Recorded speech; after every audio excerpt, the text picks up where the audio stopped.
Welcome to episode 225 of the Necronama.com.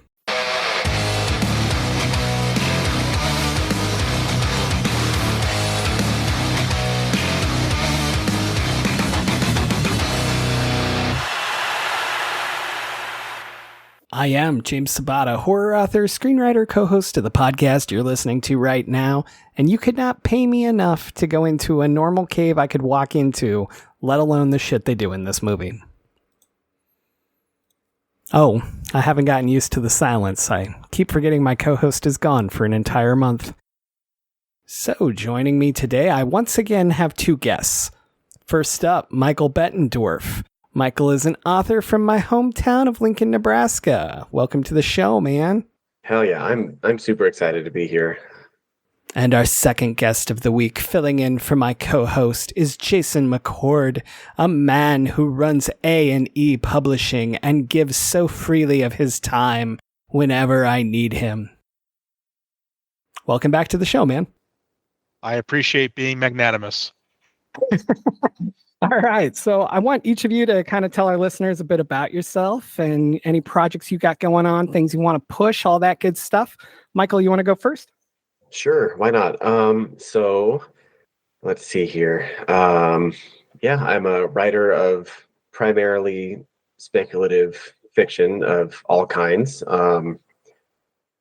Primarily, I do a lovely job of genre blending, so I pretty much do everything all at the same time. But most of my stuff tends to be twinged with horror, sci-fi, noir is kind of my favorite like headspace to get into. A little bit of fantasy here and there, and even lit fic. It's just the whole thing. Nice. And yeah, I'd say let's see, what do I have coming out? I do have a couple things coming out that I can talk about. A couple things I don't know if I can yet or not. The joy of our industry right there. Right? Yeah, I know, but it's great. So It is.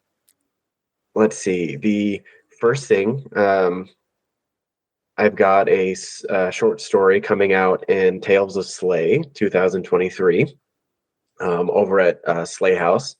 And I believe that anthology comes out, I mean, maybe even this week. I think the pre-orders are already up.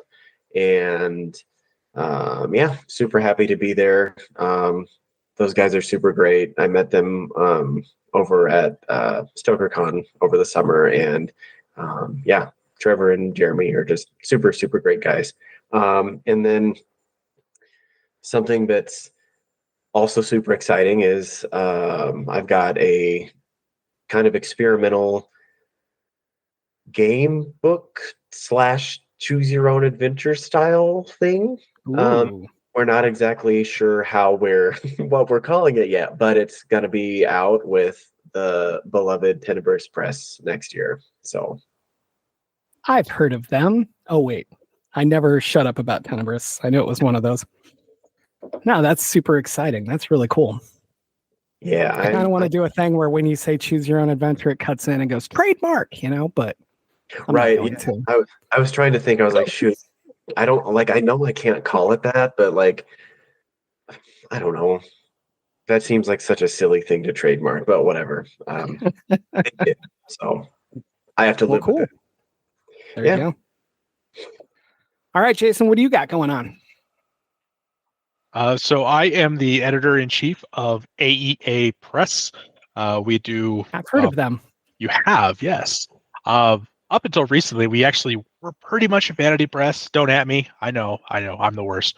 But we have recently started development of more public offerings, the first of which will be available in Q1 of 2024, which is very exciting.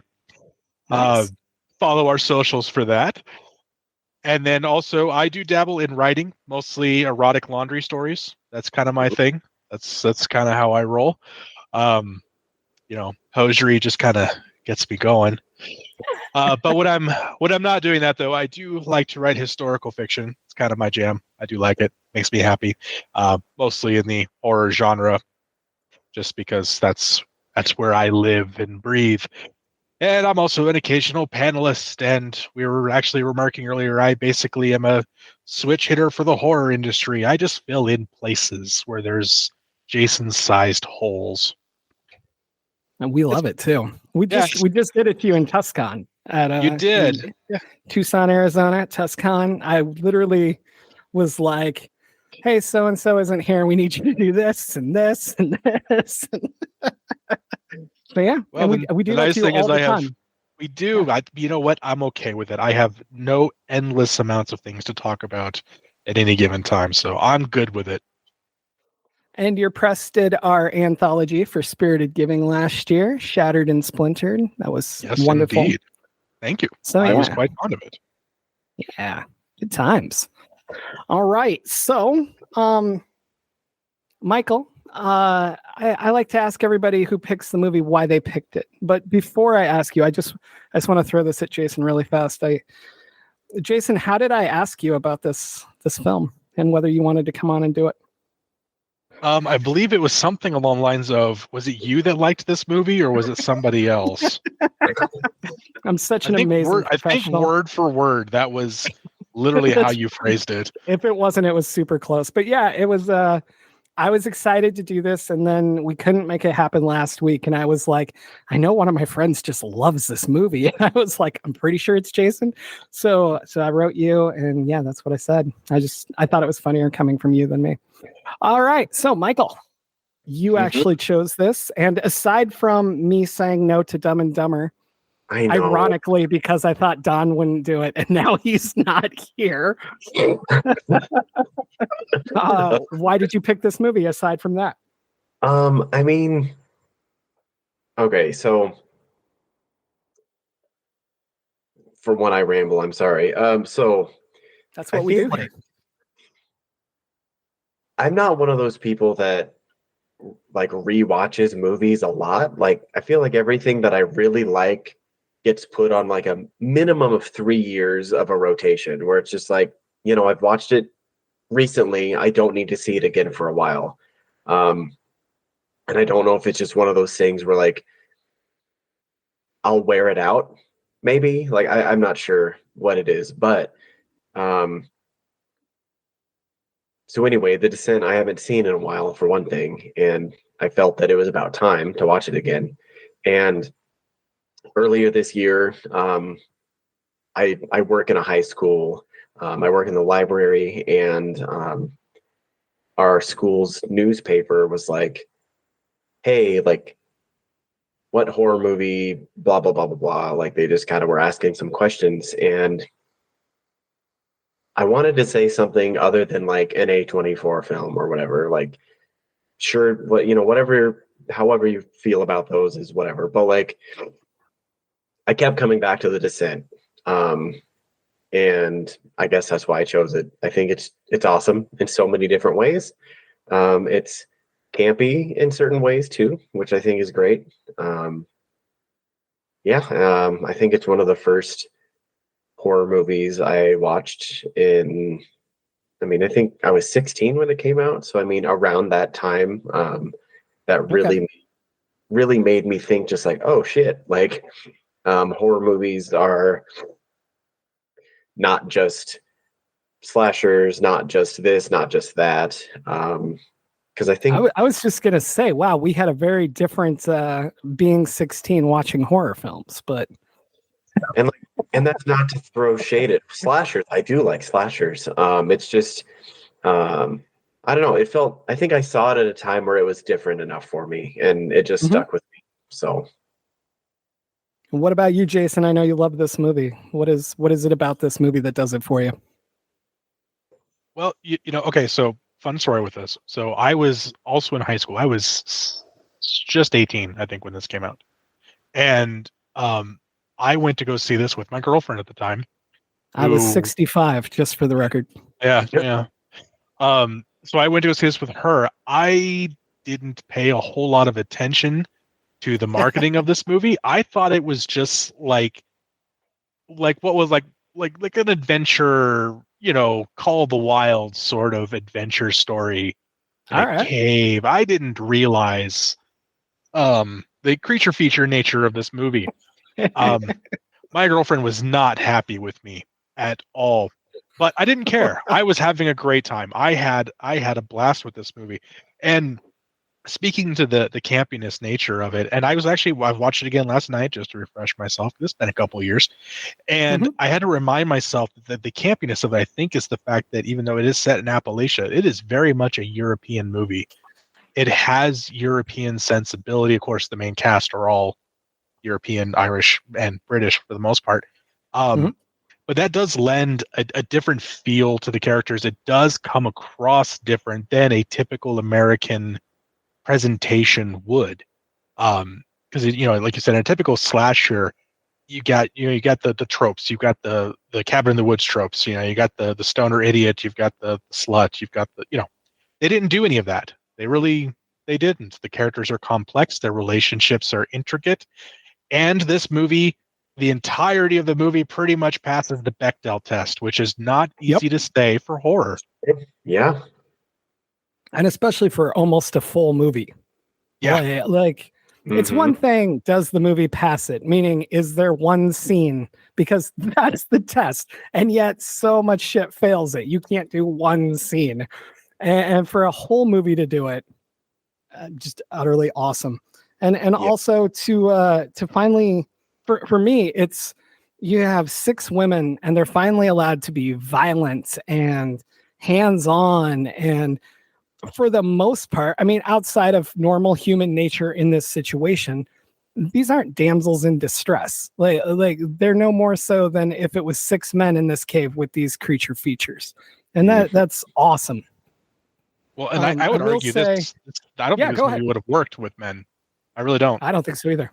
Amazing. Okay, so it's funny you get. Okay, so that's one of the questions that I wrote down. Oh, sweet. My question is, what if it were dudes? Then what? Like what would have happened in that scenario then? Well, you said it first, Jason, so I'll let you go. Right. Okay. So the I have notes here. Very Excellent. diligent. Somebody needs to. Very diligent notes. What movie is this? No. I think it's The Decent. Dream Warriors, I think it was. All right, go ahead. All right. So the crux of this movie, and the creatures honestly factor in or don't. Honestly, I really don't. Take that aside. The crux of this movie really is the relationship between these characters. And the nature of their relationships are very subtextual. There's a lot of just unspoken, just malice. I mean, they're catty, and men just don't work like that. They just wouldn't. And I don't think the nature of the relationships of 6 men in an environment like that, that environment wouldn't have happened, in my opinion. I don't believe what we could genuinely call the antagonist of the story, Juno, the one friend that caused all of this. I don't believe that the male nature of relationships would have happened. Quite frankly, they would have just had it out. There just would have been a fist fight, and then it'd be over. It'd be done. It's the nature of those types of relationships in that kind of very high stress environment. They come across different. They pronounce differently. And from a men's point of view, honestly, I think it would have been boring as hell. It would have been dull, and it wouldn't have been nearly as compelling. All right, let me throw in mine, and then Michael, you can destroy our arguments. No, I'm just kidding. For me, I do think we could have ended up in this environment. I think it would have been ego-driven and macho. I think that it would have been we're going to go hit these caves no one's ever been in, man, and not thrust upon the others. I think it would have been out in the open. That would have been the plan. But I think if you had men doing this, they wouldn't be nearly as cooperative. But my bigger thing is the amazing writing of this script and how fucking tight it is. There are so many times there's just no wasted words, no like exposition, no over explaining things. And even like, to jump ahead, when Sarah finally confronts Juno, there's nothing said. It's all in her eyes and in her face. And going kind of on what Jason said, I think that would have been, oh, you motherfucker, you did the, like it would have been very, very different. I don't think we would get a movie like this. Mm-hmm. All right, Michael, what do you got? Do you think this would work with men? So you both kind of touched on some of my notes, actually. So I'm not sure it would have worked nearly the same. I'm kind of, I think it could have happened. It just, it would have been super boring. So, I mean, like you were saying, like, despite everything, all like, even after they found out, like, oh shit, this, Juno fucked this up, and we're in an unmapped cave and all that stuff. Like, despite all of that, they were still relatively supportive of one another, like the whole time, until it came down to the very, very, like, in the moment, okay, there's monsters and stuff that are attacking us, and stuff like that. And I don't think that would have, I think kind of like you said, James, I think it would have been more of a, like, an ego thing, or I don't know, like, part of me thinks it would have ended in the cabin. They would have just drank the whole time. like I don't think they would have got to the caves. Like, I think they would have just been Pretty like, great. like, how about we just go hit up some fucking Appalachian bar and call it good. And yeah. But then I guess, like, sort of tongue in cheek thing is that if it was dudes, then we would have The Ritual. Have you guys seen The Ritual? Well, yeah. I have not. So, not to move on to a different movie, but The Ritual. Oh no, you can do that. We do that all the time. Go ahead. So The Ritual, like, I saw The Ritual years later. I don't remember when it came out. I think 2016, 17, 18, somewhere around there. But more or less, it's a group of guys that go into the middle of the Scandinavian wilderness, and shit happens, and they get lost. And as I was watching it, I was like, "This is The Descent, except they're lost in the woods and not in the caves." And then, of course, other monsters happen. I don't remember exactly what the monster is. It's a Swedish folklore. It's Jotun. It's basically Loki, but like the actual nice. Scandinavian Loki. Gotcha. Oh, cool. Yeah, it's a pretty cool movie, but I do think, like, if it were dudes, it would just be The Ritual. Except, I don't know. I think there's a pretty interesting, like, comparison between the two, but one of them is very claustrophobic, obviously, and the other one is like in the wide open wilderness, except they're still trapped in a sense. So, anyway, I guess that's what I've got. That's cool. I think the women in The Descent were, like, they were able to put aside their differences long enough because they're like, hey, we want to all get out of this because this fucking sucks and it's scary. And I don't know if a group of dudes would do that or not. I don't know. I think they probably would have clicked off. There have been like, all right, these two guys are like, we're gonna go ahead, and then like there's always that one asshole who's gonna go by himself and get picked off first, and like it would have become the Predator basically. And you could do the movie, but like you said, it would come off as a weaker version of what The Ritual was, because The Ritual, you said, actually, now you were saying that, there's a lot of similarities. Our main character does come off violent trauma, which leads to this expedition. Good Lord. And yeah, they get lost and there's a whole bunch of things and but like the tone is different, the feeling of it is different, the relationships are different. I just don't think we wouldn't be talking about The Descent if it was men. We would have seen it and we went, huh, that was a thing. And we would never have spoken about it again. It would be on no one's radar. Yeah, I tend to agree. And I think, is it Holly? Was she the one who? I think she's the best example of the one who decided, that asshole that decided to go off on her own, and then she broke her leg. So yeah, but she's Irish, so that's yeah, her thing. She's from Galway, so it's not really a competition about whether I go running through the cave or go back home. Like, come on, not a question. That's awesome. So yeah, I guess, I mean, I know we're already talking about it, but Michael, I want you to just kind of lead the way and take us wherever you want to go, man. So yeah, I guess. Okay, so we already hit some of the big stuff that I had written down, but I guess I'm gonna see here. I guess in the first place, like, I mean, these women are super badass because I'm not an adrenaline junkie, so there's no way in hell you'd get me anywhere near that in the first place. So I'm the opposite of whatever that is. That's yeah. I've been to a couple of caves. I think the only cave that's relatively like a serious cave, I guess, is in Colorado Springs, Cave of the Winds. And but I mean, it's a tourist trap, so there's a couple narrow passageways, but it's all like, I mean, lit and guardrails and all that fun stuff. But yeah, just I don't know. Would either of you have been anywhere near something like this? Definitely not me. What about you, Jason?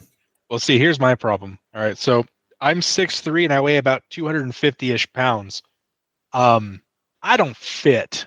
I can't even sit in a Miata, let alone go squeezing through caves. So I think that's gonna be a pass for me, dog. And like I'm not necessarily claustrophobic, like being in close space, like that doesn't bother me so much. But if I'm pinned or can't move, then I'm gonna have a bad time. Like I'm not enjoying that. So no, I don't believe I would ever put myself into even remotely close to that situation. Not to mention the fact that like even during that scene, like you see them free climbing, so they're like dangling over precipices with their fingertips and like swinging around trying to get their anchors in. Nope. I get winded putting on my pants in the morning. I just don't think I don't think that would end well for me. I would just want to stay in the bottom, like the very first pit. I can rappel pretty well, so like that free rope down to the little first hole they went down into. You can still see sunlight. I'll pitch camp. I'll wait here. Yeah, that'd be about as far as I think I would go.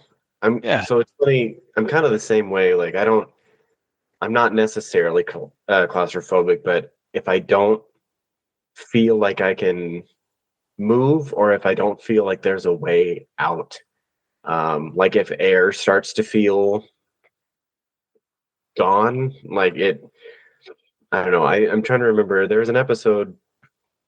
I think it was one of the Cabinet of Curiosities. You and Alex and Don were talking about.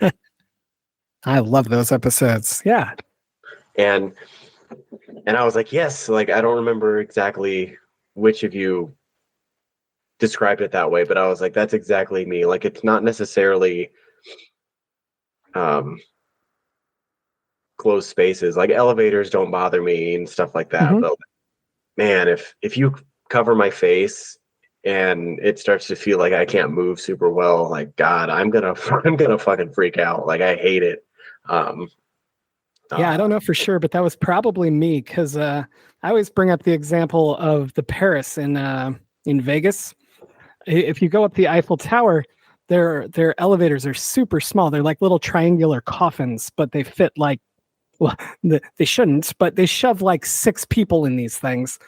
And I'm fine if I'm alone, like even in a small little area. But as soon as you add other people, I freak the fuck out because I don't know what those people are going to do. And I don't know how they're going to move. And I don't know, like the problems they're going to cause or whatever you want to call it. And so, yeah, so that's very much me. It's as soon as I'm cramped, like it's one thing to be in there alone, but as soon as I'm cramped with something that's adding another piece to it, that's when I lose it. So how do you feel about like packed movie theaters or like concerts then? So I think part of it for me, because I talk about this with my wife a lot, because I go to conventions and, I'll go to like Salt Lake where they get 133,000 people in 3 days, right?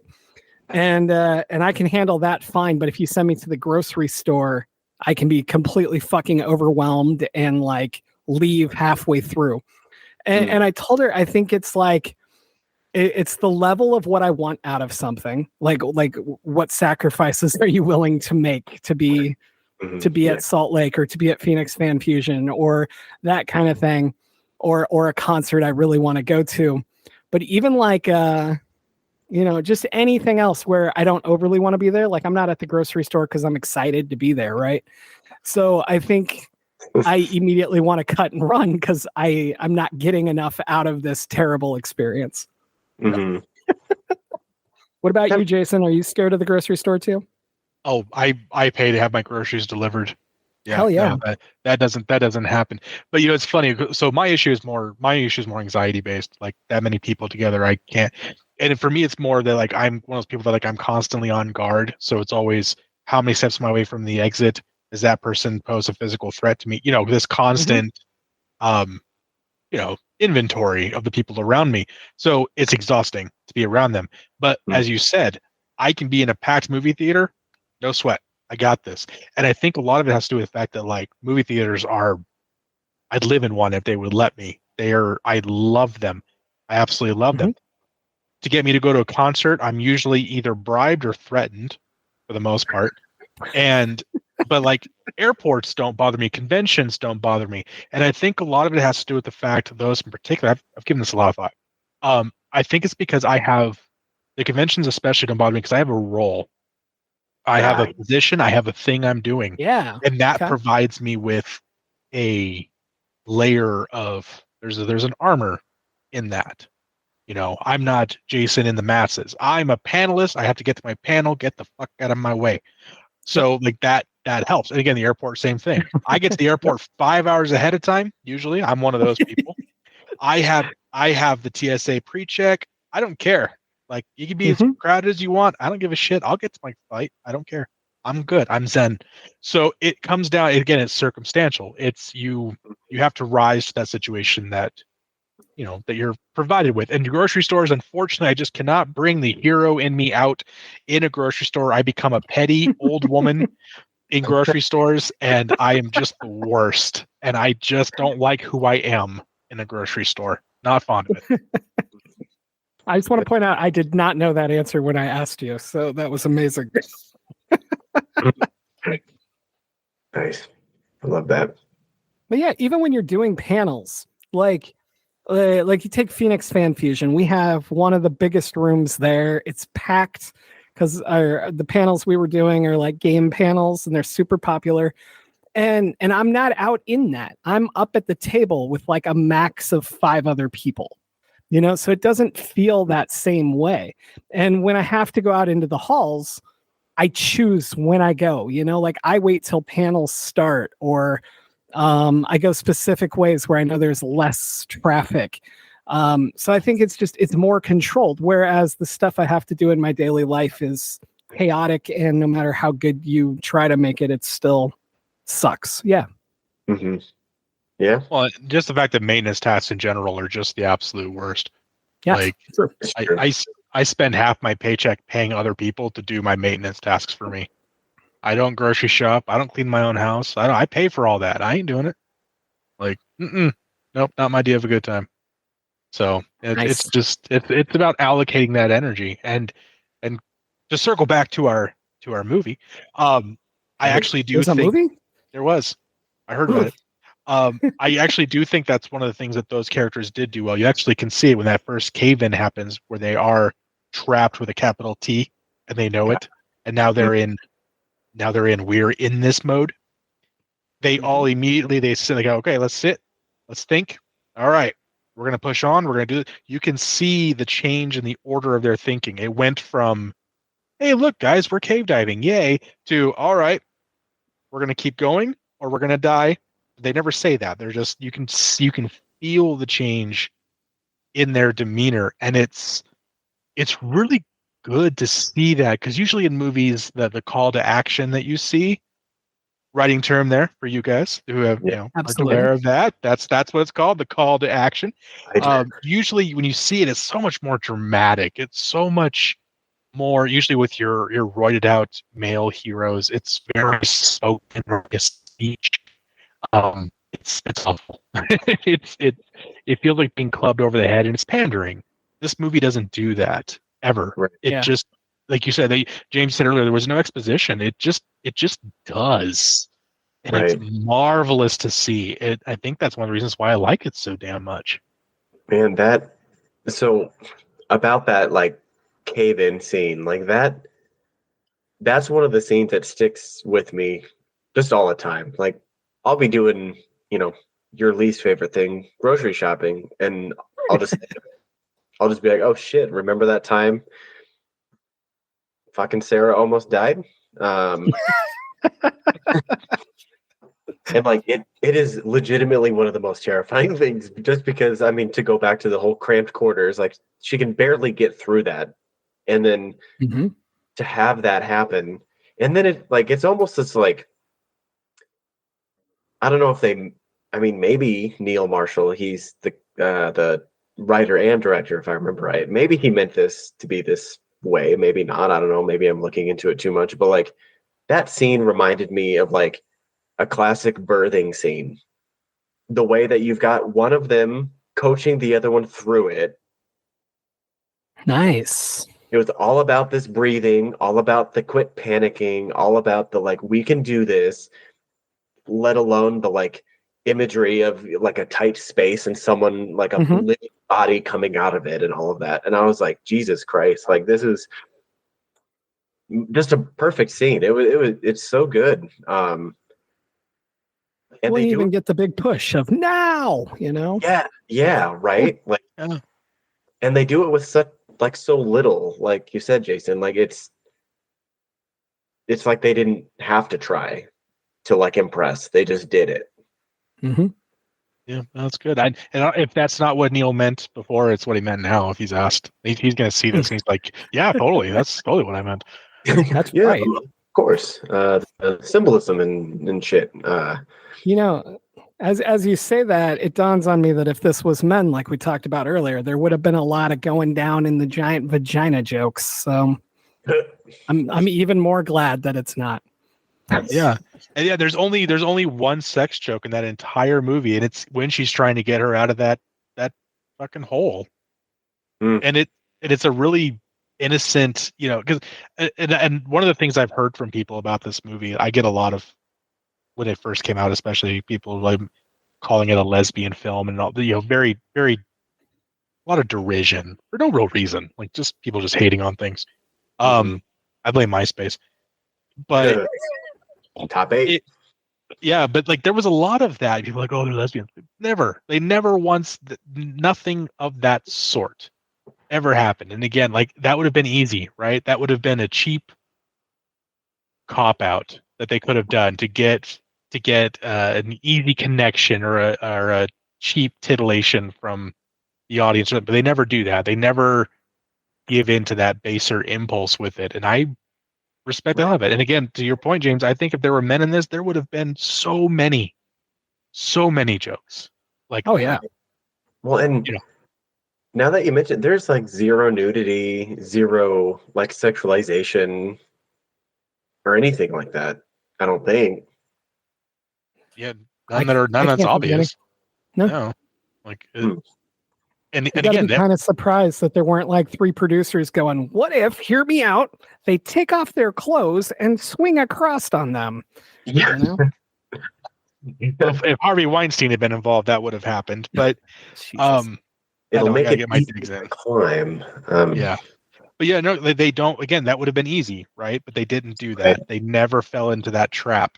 And I actually do think a lot of that has to do with the European influence of this movie.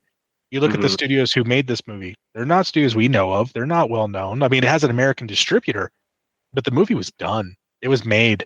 Like it was over before anyone in America even got their hands on it. And I actually think that was a huge benefit to it because otherwise it would have fallen into a lot of that tropiness, and we would have kind of been like, it was great, except for that one scene that we all, it none of that. And it's sad that that's refreshing, but Mm. refreshing it is. Well, and even for oh, especially go for, ahead. Go ahead. oh, I was just gonna say refreshing it even for the time. I mean, it's what 18 years old ish, close to 17. Like Yeah, something like that. Yeah, 2005. oh, 5. Shoot, I thought it was a 06. I was, yeah. Anyway, sorry. Go on, James. Well, I was just, what was I going to say? I don't even know. We can just move on. I'll just be the guy that did that. I won't even edit it out. It's all good. I'm cool with that. So It humanizes you. right. So one thing that I think is kind of interesting to think about, or at least I started thinking about it as I was watching it again this like a week ago or whatever. Even though it's a European film, it takes place in America or the US. And like, can you imagine the terror of just like not being home, like being so far away from home and just knowing like, well, if I die, no one will fucking know at all. Like no one will even think about to look, no, like no one will even think to look for me here. Like it's not even my normal haunts. It's no European cave or European forest or whatever. Like it's fucking in the Appalachians. And that to me is just like a weird, super terrifying level of just I don't know, existential dread, I guess. And I thought it was scary when it was, they're not expecting us to be in these caves. They're expecting us to be over there. And I thought that was scary. And, I'm going to make up numbers, but it's like 50 miles difference, and you're talking half the world here. That's way more terrifying. Yeah, like just I mean, I know people I don't know what the stats are, but I mean people disappear and all that, but like I mean how many like could you imagine just being any of their friends or family or whatever and they're like, "Yeah, I'm going to the States for a thing to meet up with some, friends for a little bit." And then that's that. Never heard from again. It's crazy.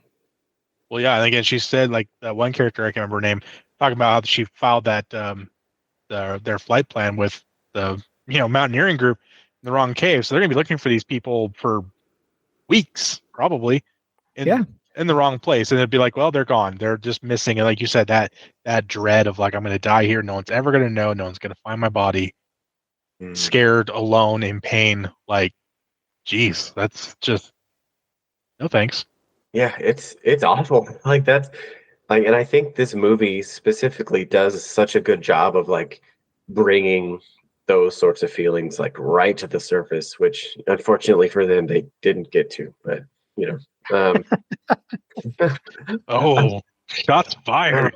I know, I had to. No, that's pretty good. I like Yeah. it. But okay, so I love this movie, but I have to point a couple things out. So that was a pretty big hole. Are you telling me no one has found that hole in those woods? Right. Everybody who finds it is like me, and they're like, I'm not fucking going down there. Sure. Yeah. But see, like I write horror, so when I see a big hole like that in the Appalachian Mountains, I go, nope, and I just go the other direction. I also don't go to the Appalachian Mountains in the forest out there because I know better. I ain't doing it. I thought it would be kind of great if they found some other people down there, but like just tons and tons of remains. So when we got to because the creature feature takes so long to get to, right? It's like almost an hour. I think it's 53 minutes before you really encounter them. Like you see a couple flashes here and there.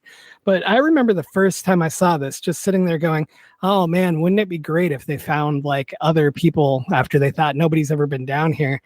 And then, so when you finally get to some little skeleton things, I still don't know. I'm like, are some of these other people that tried the caves, are they all like just cannibalizing each other? I don't fully know, but it really hit me like the first time I watched it going, oh shit. So if somebody else did come down here first, they're not around anymore.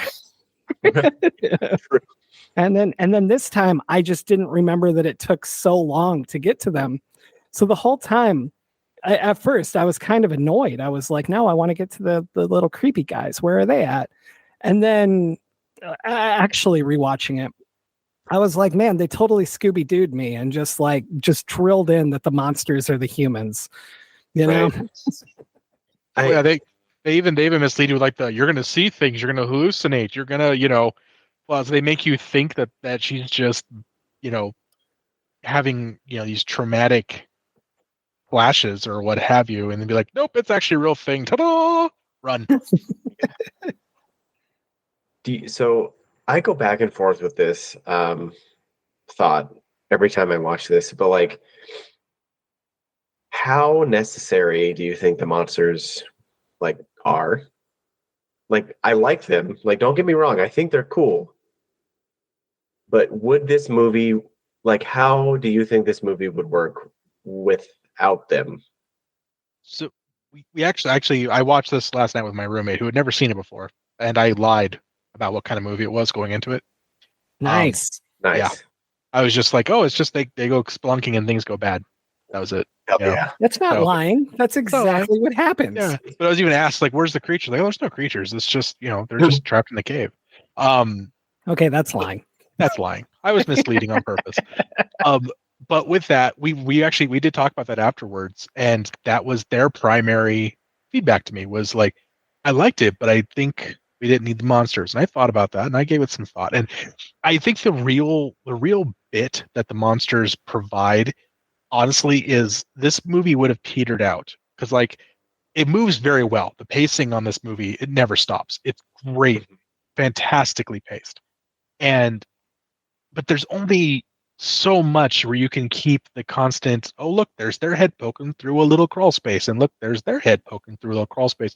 So you had to kind of have that picking off scenario to heighten the tension. So I think the monsters serve well in that. Now, in my personal opinion, I think what would have been better would be for Sarah, our hero, our protagonist, to think that she sees monsters and she's killing them, only to reveal that she was actually killing her friends erroneously in her delirium. Ooh.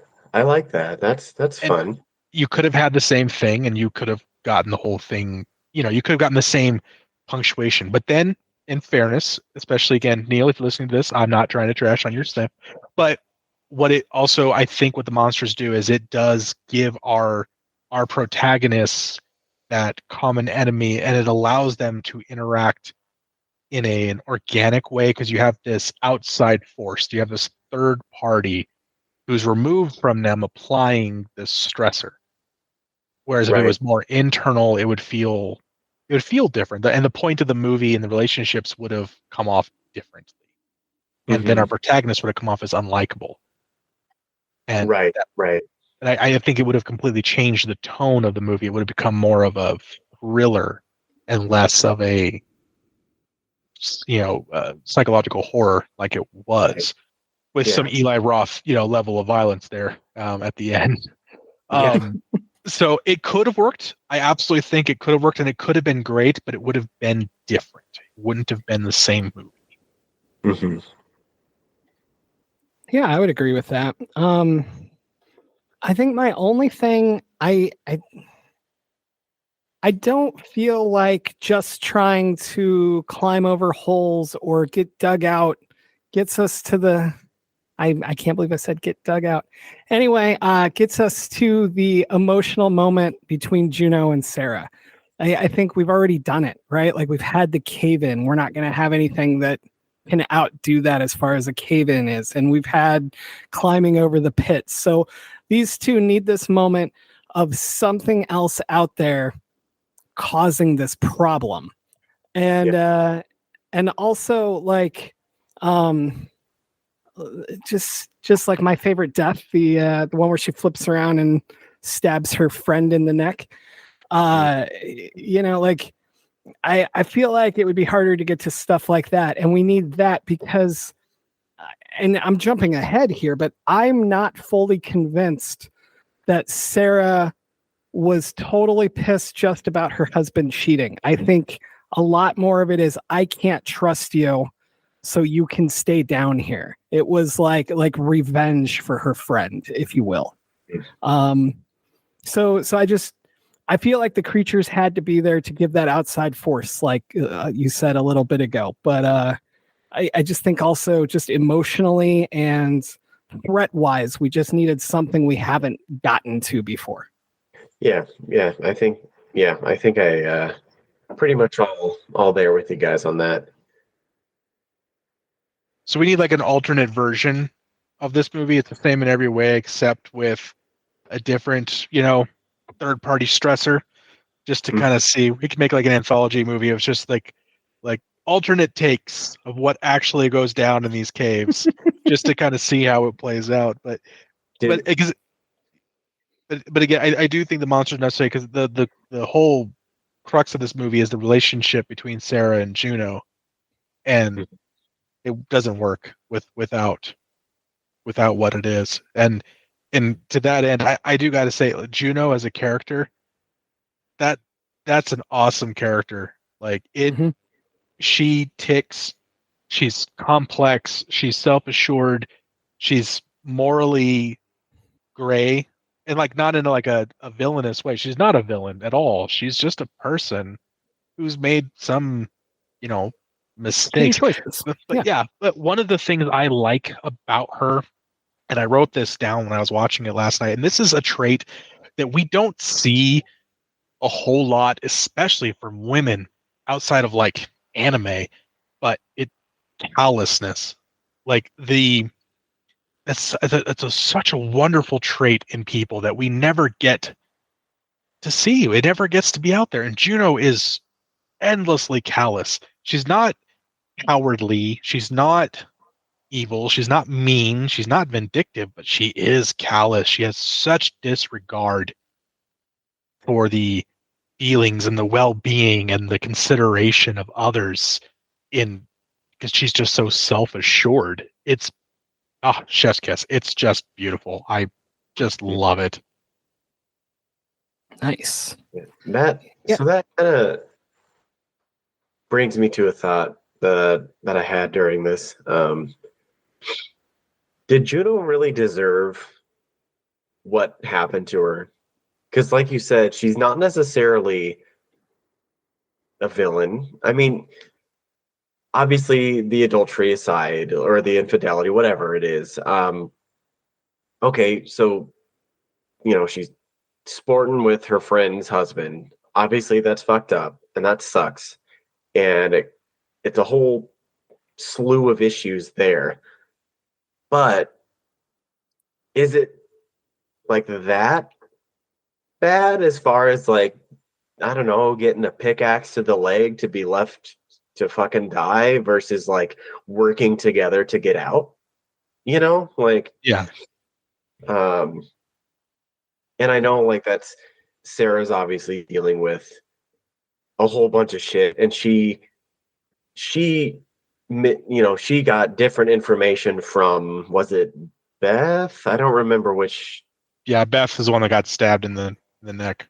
Yeah, so obviously like Beth thought she did it on purpose, so that's the information that Sarah got. So I know she's reacting to that.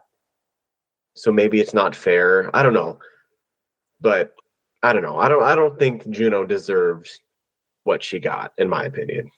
I absolutely agree with you, and it actually brings the movie down a little bit for me, because I think that that it's too far, and I don't know. I can't judge that for Sarah, whatever. But like for me, I'm like, people cheat all the time. Like, you can fucking deal with this when you get out of the cave.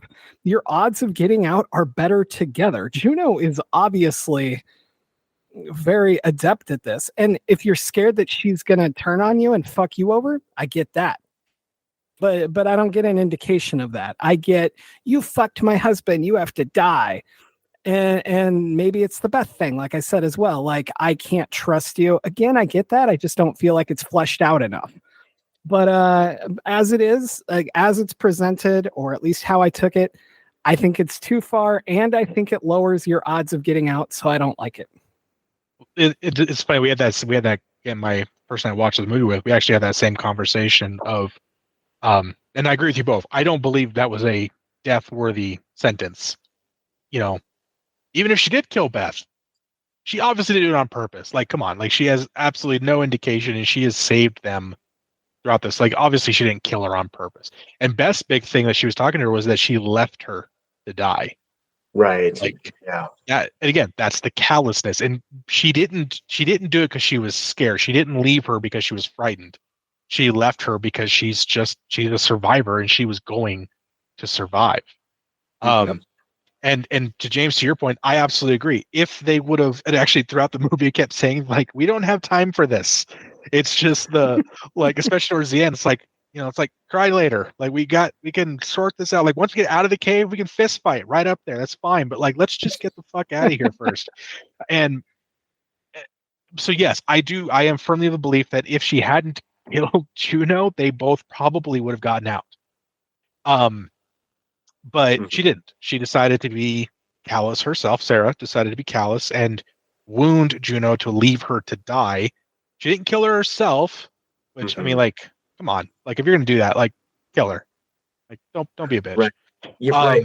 Especially because Sarah has seen the monsters. She has seen what they do. So, like, it's entirely more fucked up to wound her to the point where it's like, you're going to be eaten alive now, versus like, she could have pickaxed her through the temple and just call it good. And she did, like, she left her friend to be eaten alive, like, that's, yeah. So that's a bit fucked up. That's a bit yeah, it's a bit rough. And this is one of those things of, again, this is, I think, this is one of those gender differences, because even like the person I hate most in the world, which I can't think of anybody off the top of my head, but let's just say someone that theoretically I hated more than anyone else in the world, if they were a Juno-esque person down there, Laura Crofting her way around, killing these things and like breaking their necks and shit, which was just badass. I'm like, okay, whatever, in the past, like, that's the past. Like, now we're in this, and maybe that's just me because I can compartmentalize really, really well. So for me, it's like, I don't give a fuck what you did. Like, I don't care. Like, we're getting out of here. We're going to get out of here together. Once we get out of here and get in the car, we can sort our shit out. But now's not the time. This isn't the moment for it. And I think that is one of those gender differences of, if it had been like the final two men, I believe that's what would have happened. And again, it's only the nature of just how men deal with things versus how women deal with things. One's not better or worse than the other. It's just the nature of how friendships and relationships work between two men versus two women. And I think that's a different element, and but that's what also makes this compelling, right? Because Sarah's not a perfect protagonist. She was largely kind of a victim to the whole thing until she falls into that pool of blood, and she comes out like fucking Carrie and just goes ape shit. Like, that's fantastic. I loved that. But she obviously did not come out of that blood pool the same Sarah that went into it. Right. That scene, that shot rules. I love that shot. And the whole time I kept thinking, how bad does that fucking pool smell? Like, oh my god. Like, because like it's a very dark movie. Like, visually dark. So I'm like, you can tell it's blood. You can tell there's like all sorts of who knows what in there.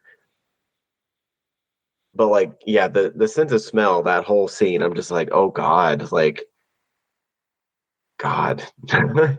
Yeah, and she was in there for a while. Like, Mhm. yeah. But it was almost like talk about symbolism.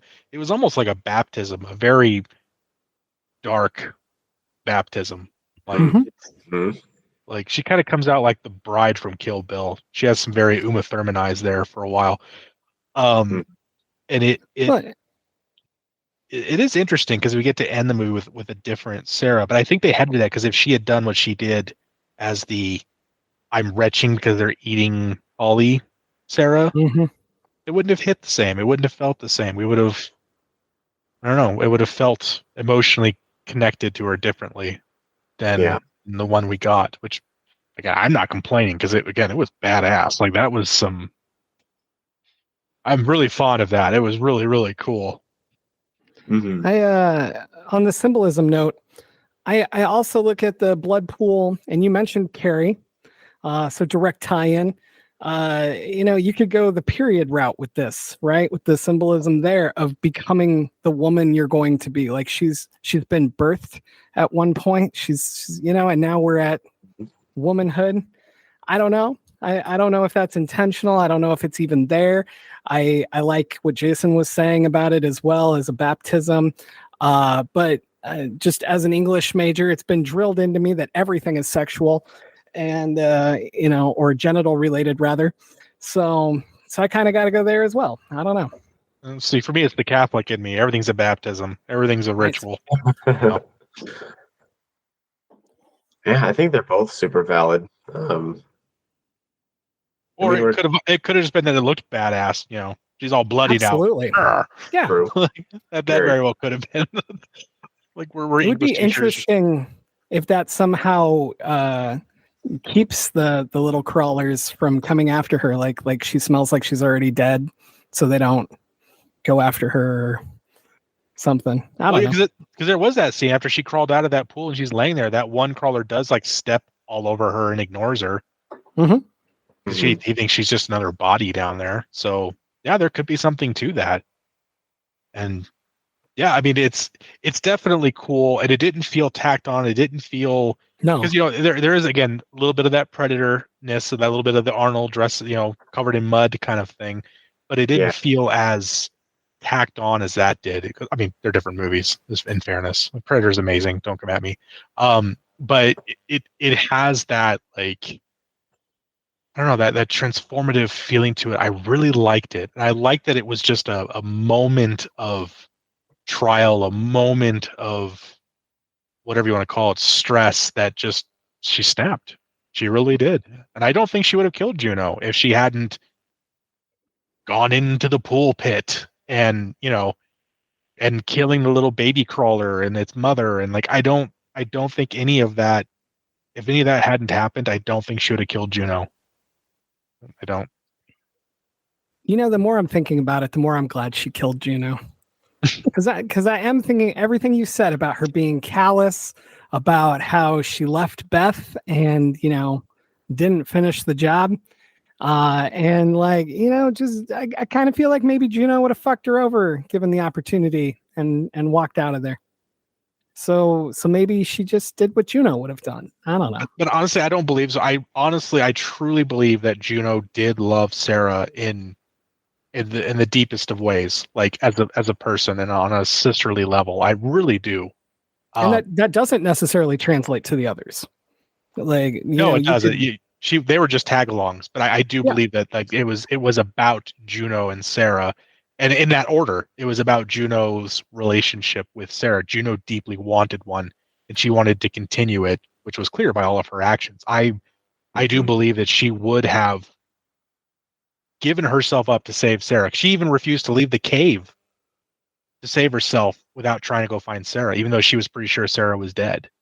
So, like again, that was it flies in the face of her normal callous behavior, that affection that she has for her, and All that's right, I like that. that's something. I don't believe Juno would have betrayed her, but at the same time, that's also part of the tragedy of it. is, you know, I don't know. It's again, that's why this movie's so good, because it's not obvious. It's not clear. That's one of the things that slashers, I think, miss out on. There's no nuance to slashers. You know, there's no gray. There's no, oh, look, you got dumb teenagers. The only difference is the older I get, the more I empathize with the killer in slashers than when I was younger. I'm like, yeah, kill those bitches. They're invading my lake. Get the hell out of here. You know, dirty little bastards. But there's no nuance, right? You have victims and you have killer, and there's no, you know, we don't care. But like this was, we cared in different ways, right? Like it's at some point, like you see Juno just being a badass, and again, like video game protagonist flipping all over the place, and you know, just ripping these things a new asshole. And you're like, all right, you like get it, you earned it, you know. So there's an element to that it's not as clean cut. Yeah. Yeah. I like it. Yeah. So this is my point in the movie where I'm like, okay, if you guys listen to this, if you haven't seen this movie, seriously, like, girl power, and it's not fake girl power; it's real girl power. Right. It's good Yeah. stuff, man. And again, the agency of this, again, from a feminist point of view, these characters have legitimate agency Oh that yeah. they give themselves. And like the Sarah scene after her blood baptismal thing, like the fact that she like goes and finds Holly's body, which remember she gagged watching her being eaten, which almost got her killed. She goes up and like rips up her leg dressing, like Holly had injured her leg earlier in the story. She's dead. She like rips off the axe they used to like splint her leg and rips off her bandages, use it to make a torch. Like that's agency. Like Right. that's most movies, most writers nowadays. I mean, shit, you ask them to write a scene about a strong woman, and what do you guys picture? Like when you think of like a strong woman in a movie, she's got what, the shaved side of her head with the hair flipped over, and she's got the big shoulders and a tattoo, and she's probably Hispanic, and like there's tropes that go into that. Basically, it's Michelle Rodriguez. Like that's kind of like the tropey thing you get about it. This movie doesn't do that. You know, you take these privileged, posh characters, like even her younger sister character, the one that like was trying to get out and was like halfway across the cliff and creatures coming at her, and like, what does she do? She can cut herself free and fall to safety. But like, no, she takes her pocket knife and stabs that motherfucker like Mm-hmm. before it kills her. Like badass. Like that. She knows she's gonna die, but like she's gonna get a final fuck you in. Mm-hmm. Yep. Just like, ooh, that's so And good. she might have saved the others. Yeah. Yeah, exactly. And that might have been the difference. And that's again, that's such a simple act of agency that we don't get from women in action movies as much. You know, like last time I saw that was like Atomic Blonde, which I mean, shit, that's been a 26, minute. Yeah. 25. I love that movie. Thank you. That reminds me, that's also on my rotation of about time. It's about time for me to watch that again. So you make a really great point here, about agency and badass women and so on. But another thing I want to throw in here is like that also doesn't mean it strips away their emotional side and their Mhm. like humanity. It's not just like, oh, I'm tough and I don't cry. Like it's like I'm a man except I'm not. It's not like that. It's um like they cry all the time. Like her sister dies in front of her and like she fucking breaks down like anyone would, but like there's no holding back. Um it's still just like an onslaught of the emotional side with the like grit required of the situation and the survival and all that. I thought that was really great. So Well, yeah, there's in that one scene like where they like take a break there for a minute. Those two, again, I can't remember their names. I didn't write the names down as good as I should have. But like they have the glow stick, and they were just holding each other and being quiet. Like it was mhm. just it wasn't a moment of vulnerability. It was a moment of compassion, I guess would be the best word to describe it, and protection. And it just came across really well. But again, you're not going to see two men doing that in a movie. Like, you just aren't. That aren't kids. And if you do, it's super rare. Yeah. Yeah. Well, if you do, they're usually kids. Yeah. You know. Yeah, kids are allowed to be because kids under a certain age are gender neutral, even if they have a gender, like they're allowed to be interchangeable. But you're right. It's nice. It's nice to have that again. That they're allowed to be badasses in the way of being women. That and it's not like over here. It's like you get it. See, they're tender. It's like no, that wasn't the movie. And all the more impressive, this was written by a single guy. Like men historically don't write women well. I follow that Twitter group that one woman that just like shows all the ways men write women in their books. Oh man, not historically good. No. Yeah, so it's really cool. It's refreshing. It allows us to connect with these characters, and again, we're still talking about what would have otherwise been a pretty like, okay. Yeah. Definitely. Not to like completely route this to a different angle of the movie, but I'm going to route it to a different angle of the movie. So not only is the story really great, but I thought the like technical side of things of this movie are like fucking awesome. So specifically like the lighting and the sound, like I'm trying like the transitions, especially like there are several times in the movie where you'll have like a sort of a split screen where it's like super dark, like nearly pitch black on one side because it's a cave, right? And then you've got like a character on the right side. And then it sort of switches to like cover the character with like a darker part. And then as it transitions into like light again, it's like a different scene or whatever.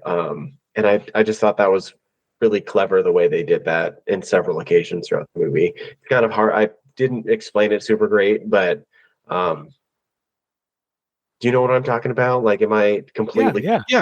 Well, it's I think it's matting is the phrase for that. Okay.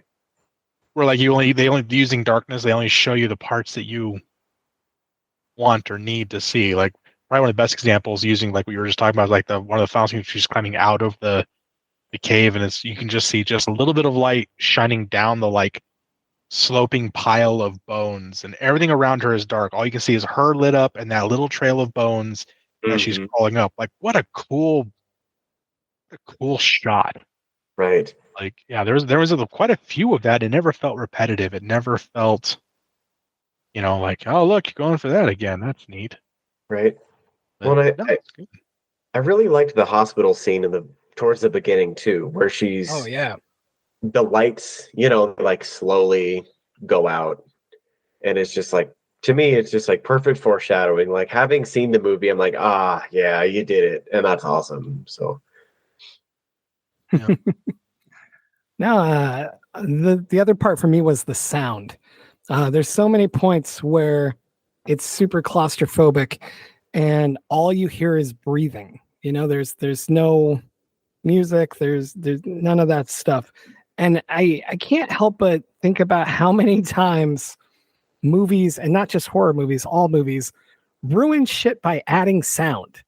And they're like, oh, you need background music to know how to feel. I should know how the fuck to feel in a claustrophobic moment where somebody can barely breathe, And I thought that was so well done in this.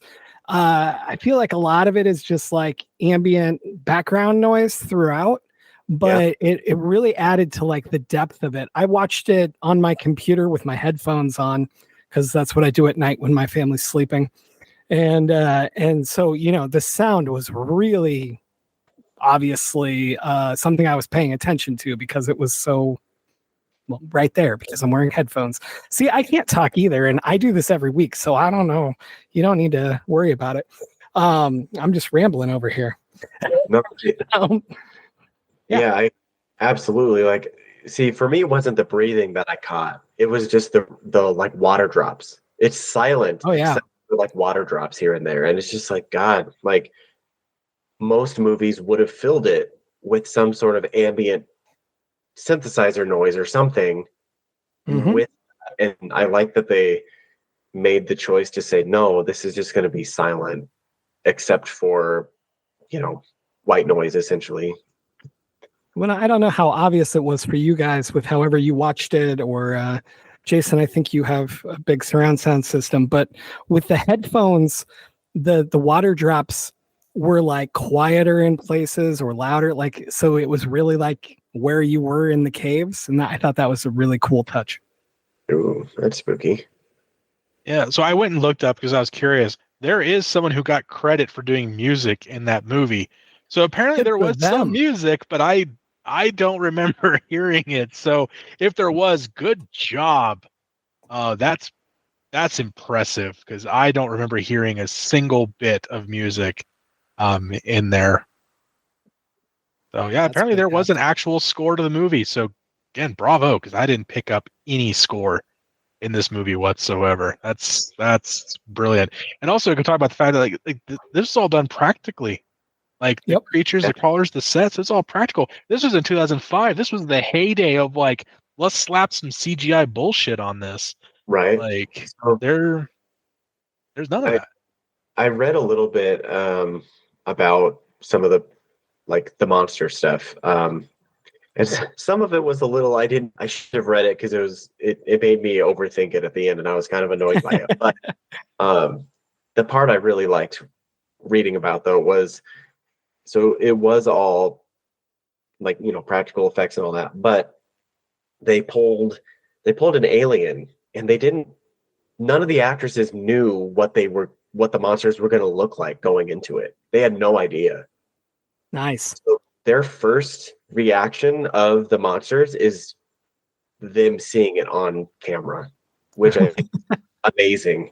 And then, of course, I read something where I don't remember which actress it was, but one of them just kept she apparently just she just laughed on set all the time because she was so uncomfortable with how they looked that her way to deal with it was just by laughing. And I was like, that's awesome because they are super unsettling. I love that.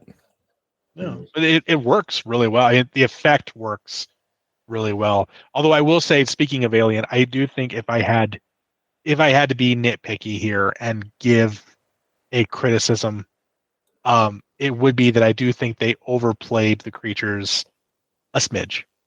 It could have done with just a little more. You see enough to get the point, but like you really see them, and I I don't know. That's just one of those things of me. Like I like the more alien style. Like you see just enough. Mm-hmm.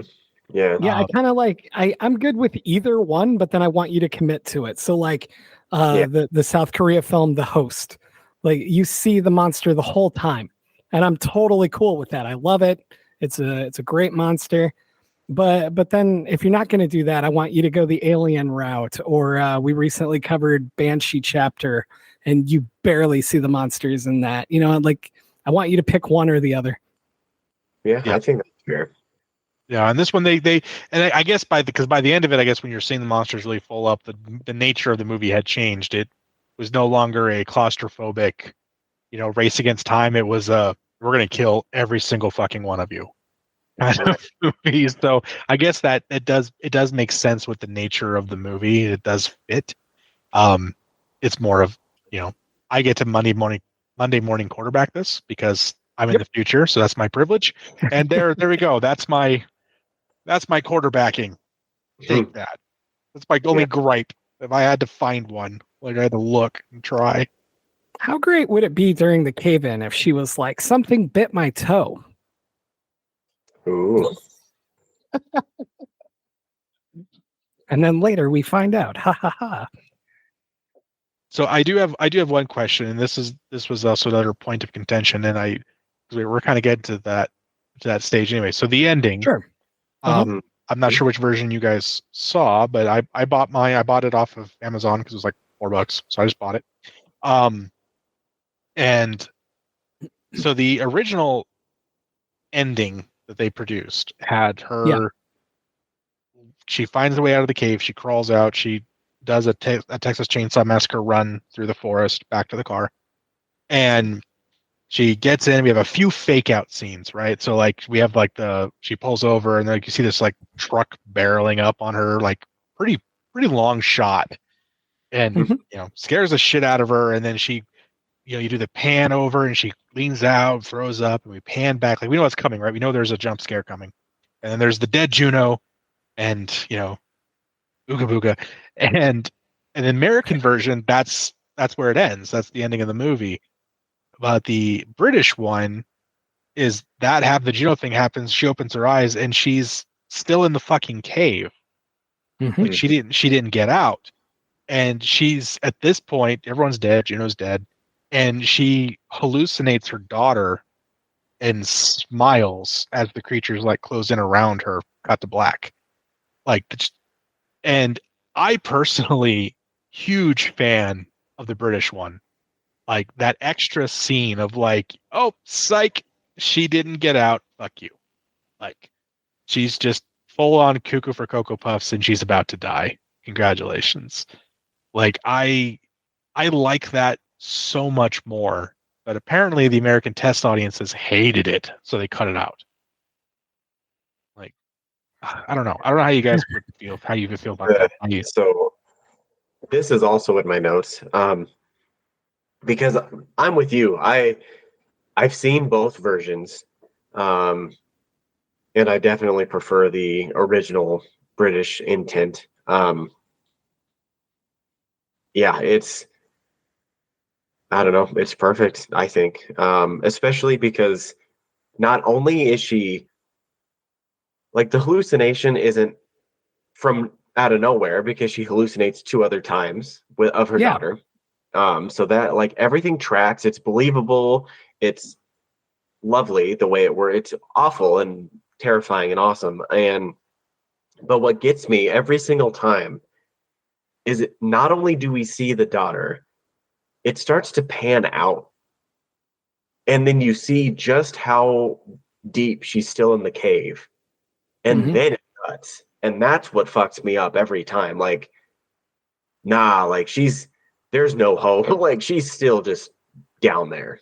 Um, God, that gets me every single time. So, on this viewing, I watched the American one, and I knew that, so I went and I found the other ending so I could watch it as well.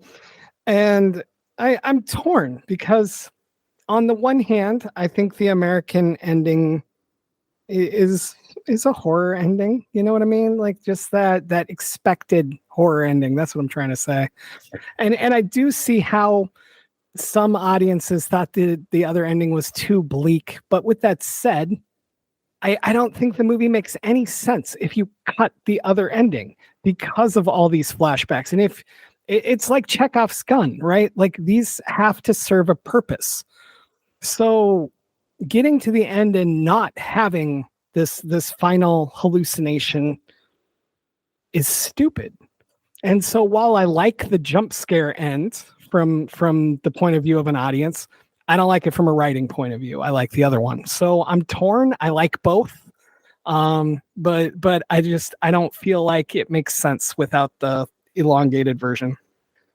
Mm-hmm. Well, and you can definitely feel the pacing is off because again, person I watched the movie with because she's never seen it before. Because again, you have these multiple fake outs, right? Like you have the truck and the boost scare and all. Like there's a bunch of that continue like from a filmmaking standpoint, from a writing standpoint of that like that escalate because there's either a crescendo or a drop coming, and the American one ends before either one happens. So you basically get blue balls. Mm-hmm. Whereas the British one, again, it builds, and then it comes crashing the fuck down. Yeah, absolutely. And then you get it's the downer, but it resolves. And this is one of those things I keep harping on writers about that I'm talking to and publishing and everything else. And I'm like, you got so I don't know if anyone here is familiar, but like Dan Harmon's story circle.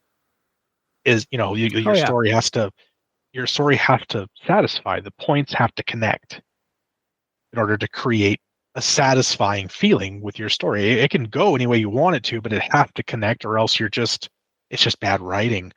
And I think the American ending does kind of cut the legs out, even though that's just a few minutes. It's like 2 minutes, if that.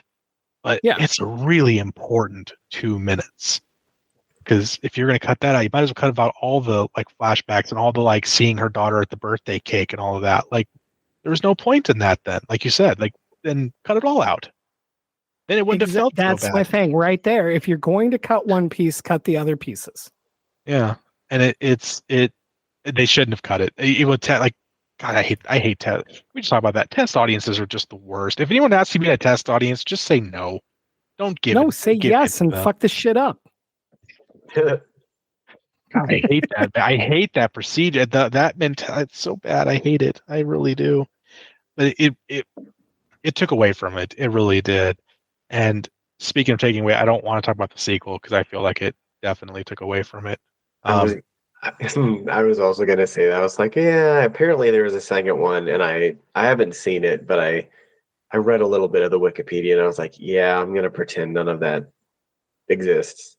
Yeah, it's just like, let's do it again, but this time let's pretend that half the movie didn't. Like, it's just terrible. It's not terrible. It's a good movie, like a well-made movie, but it just like, if you're gonna do that, just make new characters. Like, let's not do this. a different movie. Yeah. So since I haven't seen it, does the American versus British ending change the sequel? The American ending informs the sequel. Okay. Oh, that's kind of what I was just wondering, but yeah. Well, because the main character does escape. mm-hmm. In the sequel, like Because, that's how the movie starts.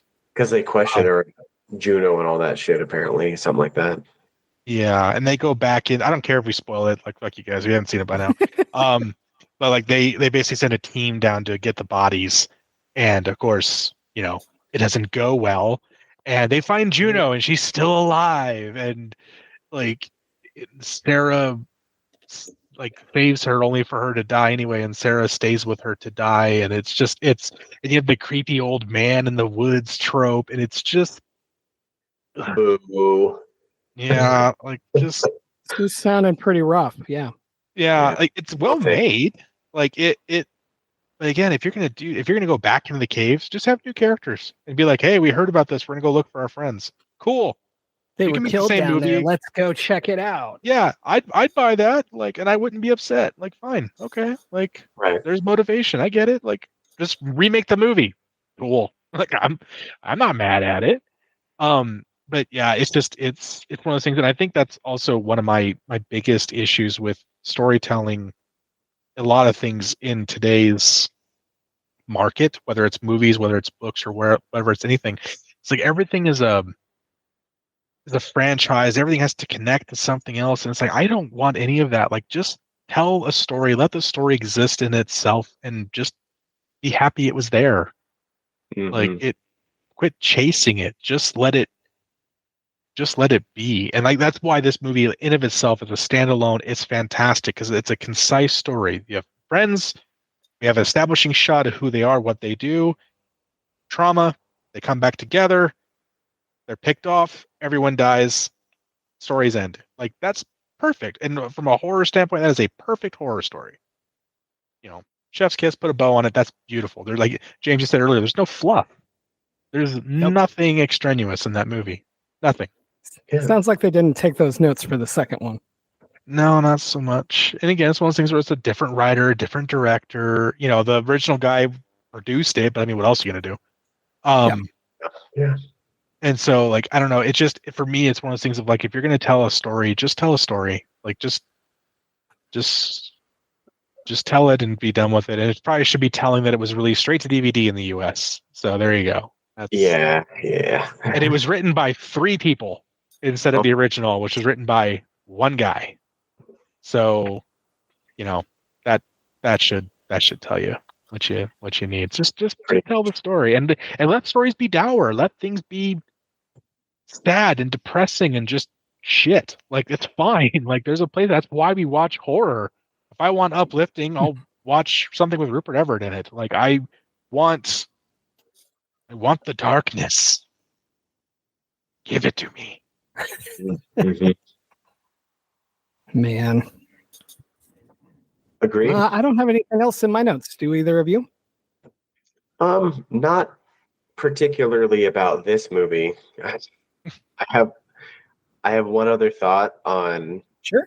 like the double ending or alternate ending situations on a different movie that I thought um, was kind of interesting. Like when I watched, have you seen 47 Meters Down? Yeah. I have not. Okay, so long story short, it's Mandy Moore, right? I think it's a Mandy Moore movie. It's from like 2017, I believe. So it's relatively new, and it's a very similar um, movie as far as like it's claustrophobic. It's a pretty small cast, and but there's a part in that movie that I think it could have gone the more depressing, bleak way and didn't. And I kind of wish it would have, but I don't know. I'm okay with the way that one turned out. But um, anyway, it reminded me of the two endings here, except it wasn't like an alternate cut. It was just the way the movie was. Like there wasn't two endings to it. It was just it could have, I thought, but Yeah, well, and that very well could be because that was a Dimension film, so there was probably some hackery going on because they like to hack up shit. got it, got it. Well, James, if you want, I don't mind spoiling it, but You go right ahead. all right, okay, I read spoilers for everything I watch, so it doesn't matter. nice. So basically, this movie is about these two people, or I don't remember if they're sisters or friends, but I remember next to nothing about this movie, but more or less they go out to do a cage dive to see great white sharks. And the chain breaks or whatever, so they're stuck in this cage and it drops into the ocean. They only have X amount of oxygen left. So it's super tense, also claustrophobic. Like it has a lot of vibes similar to The Descent in that regard. And um, I don't remember if it's the bends or is it nitrogen sickness? I Yeah, don't. they start to get nitrous poisoning. That's okay. So, and when they get nitrous poisoning, they start to hallucinate. Um, but they can't leave the cage because there's sharks. And so, like the cage gets, I think it broke partially or something. So, like they can escape the cage. One of them does. She gets killed, and then the rest of the movie is like Mandy Moore trying to figure out how the fuck to get out of this like situation, and she starts to hallucinate um, that she hallucinates that that a like a Coast Guard diver comes and gets her, and then um, and then she wakes up on this boat and then remembers that her friend or sister or whatever whoever it was is dead, and like that's the actual ending. And the whole time I'm watching it, I'm like, man, how much fucked up, like more fucked up would it have been if they would have just like hallucinated that she got saved and then was just down there with the sharks in the ocean, because that's terrifying to me. But anyway, that's that, I guess. That's my thought. No, I totally would have probably gone there if I had watched it. I didn't, but that sounds like a better ending to me, having not seen it. So It's not a bad one. I mean, even though you know how it ends, it's not a bad movie. It wasn't great, but it wasn't awful. I mean, maybe it was more spooky to me because I was actually on Catalina Island when I watched it. But I like that you also unknowingly threw in a Mandy Moore saved joke there. That was nice. Can resist. Yeah, Anyway, probably not very many yeah, chance to get to talk about Mandy Moore on this podcast. Right. we should talk about Mandy more often. I'm down with that. Oh, you got jokes. Oh, we should. We should. I worked too hard on that one. Anyway, what do you got left in your notes, Jason? Anything? No, I know we you had an covered extensive list, so I wasn't half sure. half of my notes were just Juno, like underlined several times in circle with little hearts. So I think I got that out of my skin. So I'm good. Nice. Well, cool. All right, I guess we can move to movie recs then. Unless Michael, if you have anything else. No, I do not. No. Cool. So we have mentioned like 45 movies while we've done this, but if people liked this, what do you suggest that they watch? And Michael, you can go first, and Jason, you can go next, and then I'll be like, I don't fucking know. All right, Yeah. let's do this. I mean, I already said it, but here it is. I think The Ritual is definitely one that, if you liked this, you should check it out. It's on Netflix, last I checked, and fuck it, 47 meters down. I think you should check that out too. Why not?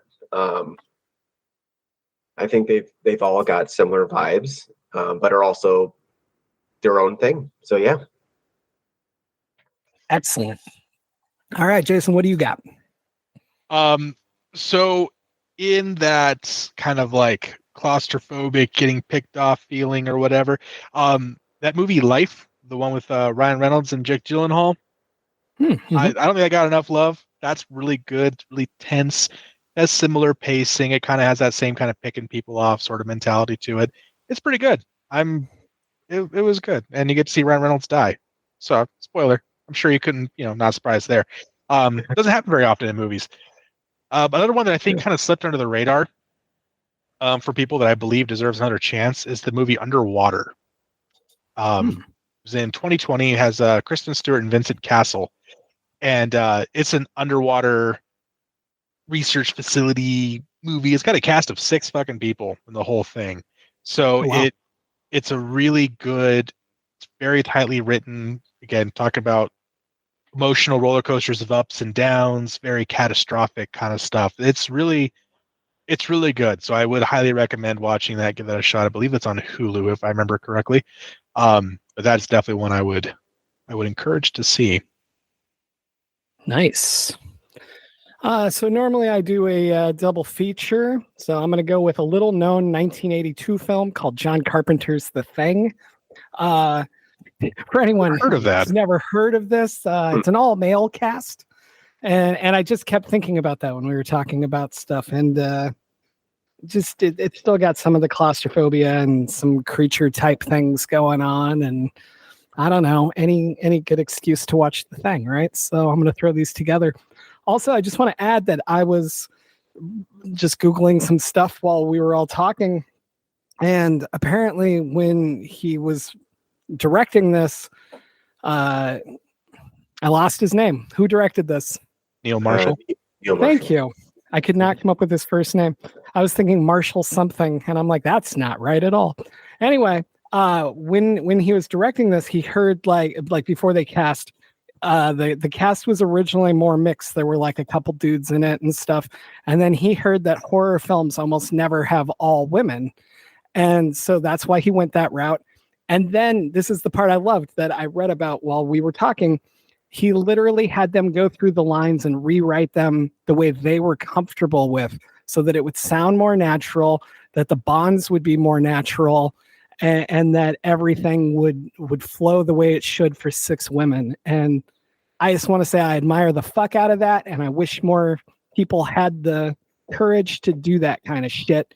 Representation does matter, and I know that phrase gets thrown around, but we're here today talking about this because of that decision, and that's fucking awesome. That's super cool. I had no idea about that. I didn't know that either. That's actually real quick. I know we're kind of wrapping up here, but that actually reminds me of one of the reasons why the original Alien was so good. It wasn't written with any genders in mind. All the characters were written to just be people, not male, not female. They all use their surnames.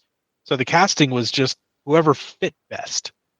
So I think that's one of the reasons why that movie was so good too, for this same kind of idea. It wasn't just this is a woman, this is a man. It was just this is a person, I think that's that's fabulous. I didn't know that. That makes me like this movie even more. That makes me happy. So thank you for Yeah. sharing that. Yeah, that's awesome. Absolutely. Yeah, it was my favorite thing I read while we were talking. So very cool. All right. So I guess that brings us to social media nonsense. Aside from Elon blowing up the world and Zuckerberg following along and Facebook no longer exists either, where can people currently find you on social media, guys? Do you want to go first, Jason? Yeah, go ahead, Michael. Okay.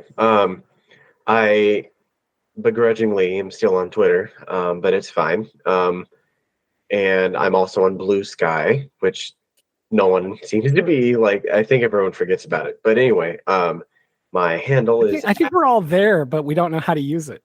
right. Yeah. Well, I mean, not to like just keep rambling, but I feel like it's basically Twitter. So people are like, man, I don't have the energy to do this twice. Like, so anyway, but I'm at both places. My handle is at Bearded Bets. And then, yeah, I mean, that's pretty much the only two places I do social stuff. So Nice. All right. What about you, Jason? So I don't do Twitter. I'm only on there for the one account that makes fun of men writing women. So you're not going to find me there because that's all I do there. But I am on Facebook still because I'm an old man and I refuse to give it up. I probably still have a MySpace profile that I'm not aware of. I am also on Threads, but you also can just go to my website, aeapress.com, where hopefully by the end of the month we will have pre-sales going for some of our upcoming horror stuff, some of which has similar themes to today's movie. Ooh, yes. But that is absolutely where you can, probably the best place to find out what's going on with me. Nice. So I was going to do this at the beginning, but fuck it, we're going to do it here at the end instead of letting you leave. I jokingly made a post that I was going to ask Michael about his beard care and about music, and I'm very serious about the music one. But you both have beards, and I can't grow facial hair other than my lame goatee that I have. Nothing else grows in. Do you have any beard tips for the people out there, Mr. Bearded Bets? I mean, I guess just be okay rocking what you can grow. Like mine's nowhere near perfect, but I think I make sure I trim it to like fit my face shape, and then especially in the winter when it gets all dry, especially up here in Nebraska. Oh yeah. I definitely do like beard oil and stuff like that because it keeps the skin underneath less pissed off. And I do keep a fairly big mustache, so I definitely use mustache wax because otherwise it's all up in my mouth, and I hate that. So nice. yeah, that's my best my best care tips for you. What about you, Jason? You got anything to throw to the people? I do. So I will admit about like the grow what you can. It's okay. All right. But the biggest thing is you have to use beard shampoos. You can't just use this stuff using your head. You can't just use soap. You have to have this special beard shampoo because Michael said like the skin underneath, you get flaky and it just doesn't look good. The beard doesn't grow in right. You get oily. Meh. Need the beard shampoo. It's worth it. I'm not recommending any brands because they're not paying me to. So, but there are several out there. They're all pretty good. So just find one you like. Probably something with mint. I like the mint.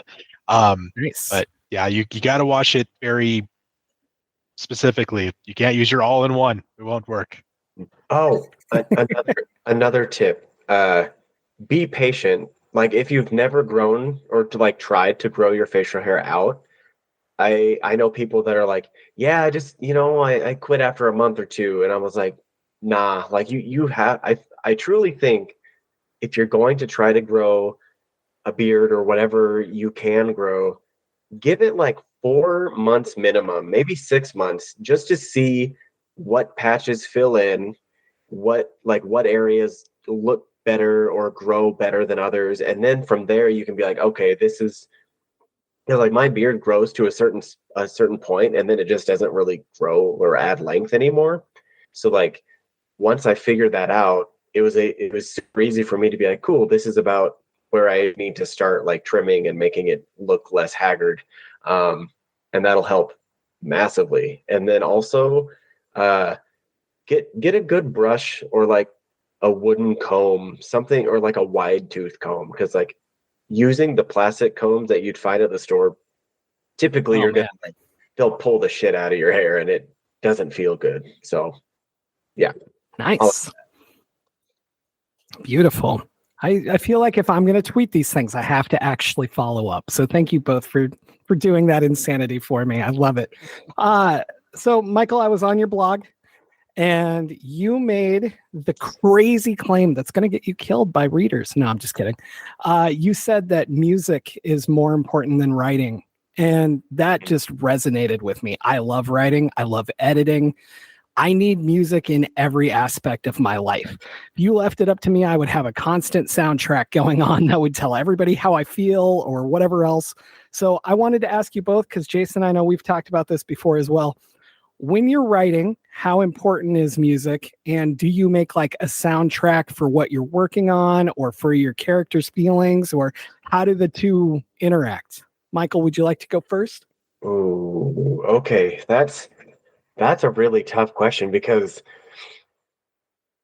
oftentimes I need just like silence to write. Okay. But sometimes I wish I had a better answer, because sometimes music, absolutely, and it's great. And sometimes it just doesn't work at all, and I need complete and utter silence. But when I do write to music, I usually need something instrumental, because lyrics will start to I start to fixate on those more so than what I'm writing, and it messes with the voice in my head, I think, is what it is. So Okay.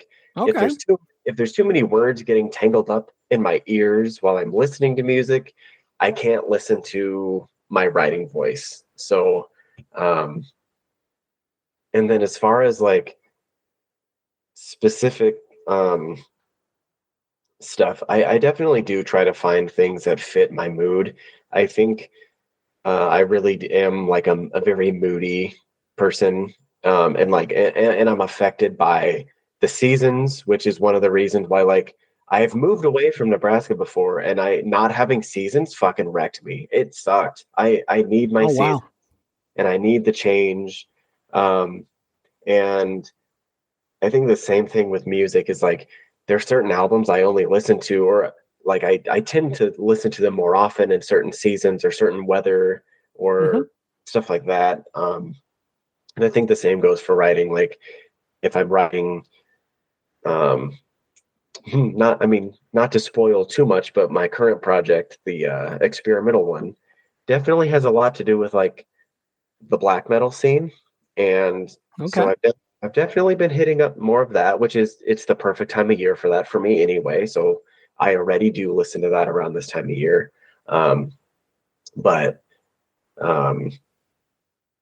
Yeah, I guess to be very long-winded, yes and no.